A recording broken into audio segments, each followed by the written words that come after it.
Welcome to the Genius Factory. Enjoy the video. You start now, unplug the washer and shut off water because safety prevents surprises.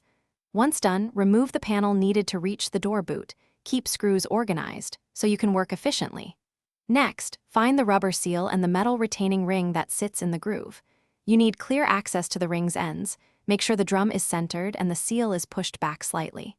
This setup saves time and avoids stripping clips later, which is why we begin here.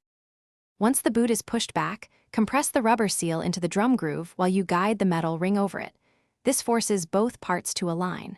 Use a flat, non-marring tool or taped pliers for grip. Apply steady pressure and move around the opening in small sections so the ring seats evenly. Make sure the ring's gap lines up with the original clamp or latch location.